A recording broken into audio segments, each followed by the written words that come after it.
So elves live for thousands of years in the show, of course.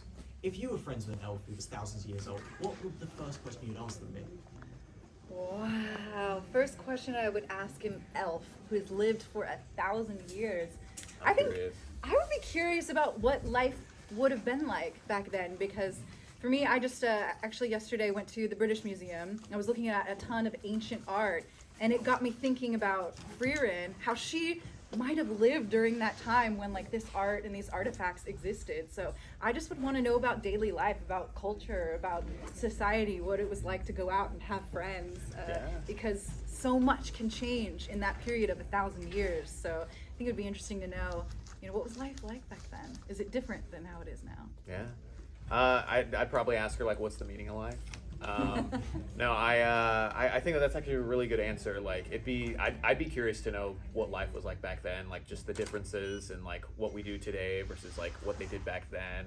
I'd love to know a little bit more about like, I guess how they would do like agriculture and like just different little things like that, because that's pretty cool. You look back at like the pyramids and all that stuff, and it'd be cool to ask her, hey, how'd they do that? So yeah, I'd probably agree with Mallorie here. I'd definitely love to know like how life was back then compared to how it is now. Guys, it's amazing to have you with us at MCM. Obviously, amongst all the amazing seasonal anime that comes out every few months, this is a show that's really captured people's hearts and imaginations. I'm curious if you can maybe expand a little bit on your opinions about why this show is special. And for each of your characters, tell us a little bit about what it was the first time you looked at the scripts that spoke to you, not just about the script as a whole, but particularly your place in it. I think this anime is very different than other anime out. I think that's what makes it so special. The fact that it's set after the big event. You just don't see many stories told that way. Everybody wants the big fight, and certainly there are big fights in the series, but the fact that it's set after that, and it deals with themes that are kind of heavy about the passage of time, about grief, about friendship, and the lessons you learn along the way. I have a lot of fans that will come up to me and say, like, this show really resonated with me emotionally, just because there are those really kind of deep themes, along with laughs and these kind of happy, heartwarming moments. And for me, voicing Frieren was just, it's the role of a lifetime for me, because she's so special. When I first started seeing some of the scenes that she was in, it really got me very emotional, because in my life I was dealing with grief. I had just lost a close friend of mine. I lost my cat, all in the span of just a few months, and it was really kind of a tough time. And seeing Frieren at the funeral, dealing with her own loss, it was just really special to me that I got to put my own personal experience in the role as well. Yeah, for me, I guess one of the reasons why I think the show has been able to transcend time, not only because it has to do with time, for me, it's just everything coming together perfectly. You've got a great story, you've got great characters, you've got, like Mallorie was saying, you've got some fight scenes, some action in there, but that kind of takes a back seat to the actual journey. I know a lot of people resonate with Lord of the Rings. Personally, that's like my wife's favorite trilogy. And I know her and I have kind of described the show to fans as well as like kind of having that journey to Mordor type of feel. And it's just really good. Like I said, soundtrack is solid. Characters are really well written. It takes its time. It paces out very well. In terms of me for Stark, I want to say that just like Mallorie, I had experienced loss. My grandfather passed away back in 2023. So when Stark was like, or at least when he always speaks about Eisen, I know for me it hits pretty hard, because I always think of myself speaking to my grandfather whenever I, have to play or whenever Stark is, speaking about Eisen or saying something, serious, since he's the comedy relief. And also it's fun with the whole like Fern Stark dynamic. a lot of fans really want to see them dating, and I guess like the official term now is what, like stern or something. Like, is that what it is? I don't know, but that's always fun to watch and to see fans like being like, hey, can they just please date already? Give me some stern. Yeah. And I think obviously when fans meet you at events like this, I'm sure they're very eager to share their favorite moments and lines. Some of them hilarious, some of them heartbreaking. I'm curious for you if there are ones that you enjoy the most, or you're secretly pleased when fans say, "Oh, I love this one." You're like, "Yeah, me too." I mean, for me, I always love the oh gosh, what was it when he's talking about the Jumbo Berry special, and he had it when he was a kid. So it was far bigger because when you're a child, like everything is just so bigger to you. And then he has it as, you know, what, a 17, 18-year-old kid, I guess teenager now. And he's just like, did this get smaller? It's like, no. And even the bartender's like, no, it's always been the same size, dude. Like, it's you. In terms of serious stuff, I had a fan actually tell me that one of their favorite lines had to do with Stark being afraid, but kind of stealing his resolve and going ahead and fighting the dragon. Spoilers, but not really, because that's like the first episode you meet him. But yeah, that was a pretty cool moment with a fan when they were mentioning, you know, how that kind of resonated with them, because I think everyone deals with fear. I think everyone at some point in their lives is afraid of something, or they're afraid to do something, but they have to, you know, buck up and say, hey, like, I've got responsibilities, I've got people I need to protect, family that I need to take care of. So even though I'm afraid, like, I'm gonna go out there and I'm gonna see what I can do and do my best, and, you know, hopefully I can succeed. Mm-hmm.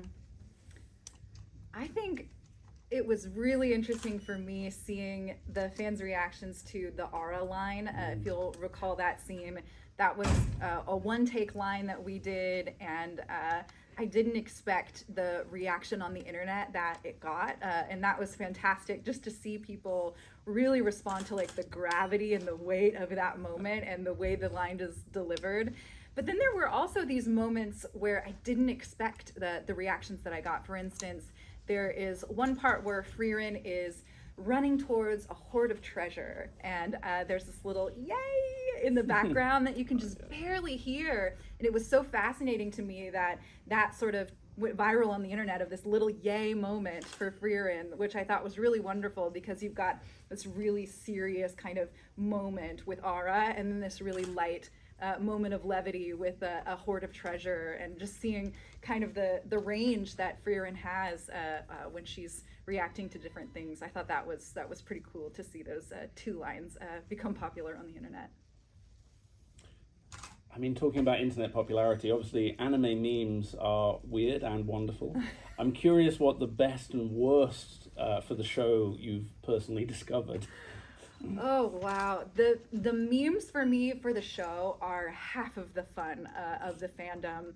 I really didn't expect for it to kind of blow up, but there is so many Frieren memes on the internet. Yeah. And to me, that's what makes this show so special. Is you know, it's more than just a series. It's really a community of people, you know, creating content, laughing about these really special moments. I mean, gosh, some of my favorites are, there's Frieren and Shrek, they're kind of riding on a motorcycle together, which is a parody of a movie, and I think that is just really, really special. All sorts of just sort of funny moments with Frieren that every time I see one, it makes me laugh. I was, for a while there, posting different memes on Frieren Fridays. Frieren Fridays became this kind of special moment within the community of everyone sharing what they thought of, you know, that week's episode, sharing any memes related to things that happened. So I miss Frieren Fridays. So I'm excited for hopefully a season 2 coming up soon. Same. Yeah, no, I miss Frieren Friday as well. In terms of memes, like, I mean, honestly, a lot of the ones that you posted made me laugh. Like, I think in particular, the one where she was like, what was it, like the Baja Blast or whatever? Gosh, like, what was it, that she's shooting like a Baja Blast or Yes. something?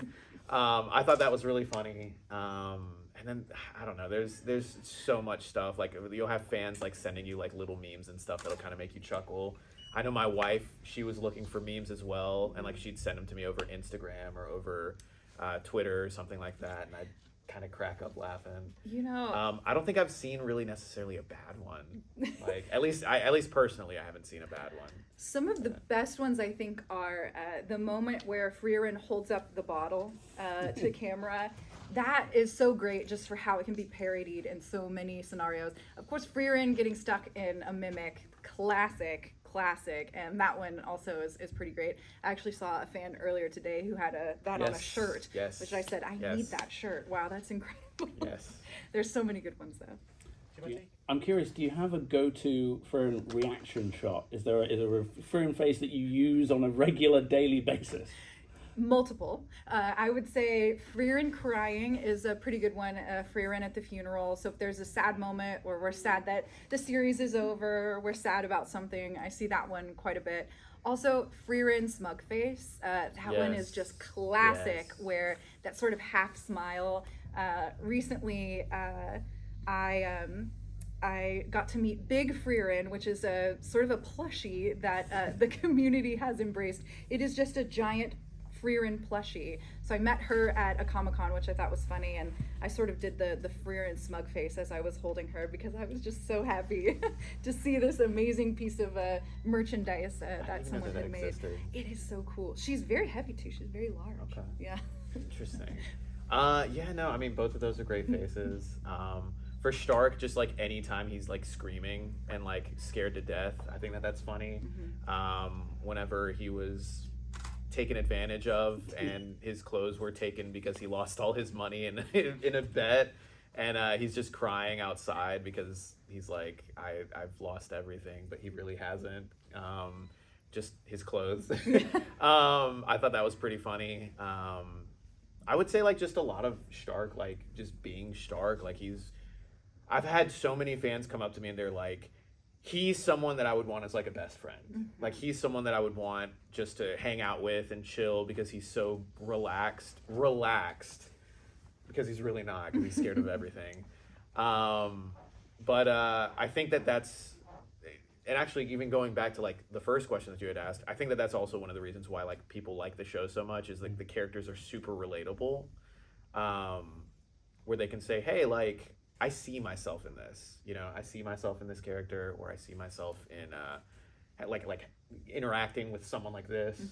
But yes, going back to the memes, I would say some of Stark's scaredy cat faces. And I mean, I guess talking about jumbo plushies, obviously merch is an exceptionally varied field. I'm curious, either for this show or just in general, do you have any particular treasured items of anime merch? For me, I mean, for this show, I've been collecting a couple of like Stark stuff.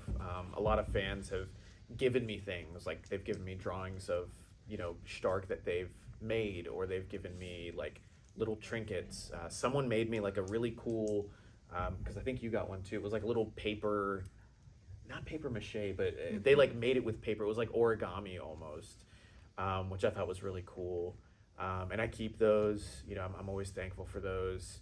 I've tried to start collecting acrylics and like little plushies. I've ordered some plushies like off of Crunchyroll for like Frieren and stuff like that.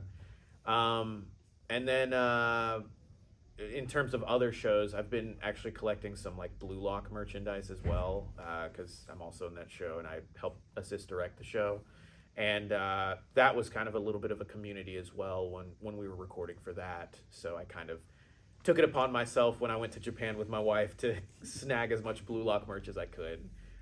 But I would say that that's probably the two shows that I do the most collecting for. I think we have time for just one more question.